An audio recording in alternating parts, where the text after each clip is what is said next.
গাঁৱৰ পৰা যিদিনা বাছ ধৰি নগৰলৈ আহিছিলো সিদিনা ভবা নাছিলো গাঁওবোৰ কৰবালৈ গুচি যাব, অচিনাকি কৰবালৈ, বিচাৰি নোপোৱা কৰবালৈ। মাৰ হাতৰ নাৰিকলৰ লাৰু কাগজত বন্ধা, লগৰীয়াবোৰে চিঞৰিছিল লগৰত, তোৰ মাৰৰ পৃথিৱী ইমান সৰু ঘূৰণীয়া, দূৰণিৰ মাও তিলপিঠা কাচি জলৰ লেখীয়া, তই উভালিব নজনাৰ বাবে মোৰ এটা তাত বেৰিয়া। চৰহা পৰা পথাৰৰ কথা ভাবি মাকুটোৰ বাৰে প্ৰতিশলে মাজৰাতি মই পঢ়ো টেবুল লাইটত কোৱান্টামৰ সূত্ৰ, নগৰ জুৰি গাখীৰৰ সৰৰ দৰে কুঁৱলী পৰে। কালি চিৰিয়াখানালৈ গৈছিলো, এই কথা ক'ব নোৱাৰো, কোনে মোক ভৰিত খাব পাৰে চুমা।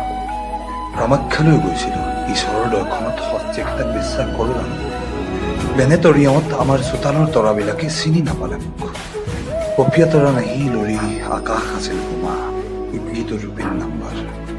মা, হাৱাই চেনেলযোৰ বদলি কৰি ল'ব লাগে জোতা, চাৰ্টৰ ডিজাইনটো সলনি কৰিব লাগে পাৰি, পেণ্টটোৰো এঠাইত ফটা, জিন্স এটা হ'লে ভাল হয় দেচোন। পাৰ যদি সৰহকৈ পঠিয়াবি টকা, নহ'লে মা গাঁৱৰ পৰা আহি টিকিম কেনেকৈ। কথাবোৰ বুজাই কবি দেউতাক, খেতি চাগে ভাল হৈছে, চৰহাবোৰ উৰি গৈছে। ভণ্টিক কবি সুৰাবলে বতাহ চৰাই যাক, ইতি তোৰ পিন নাম্বাৰ।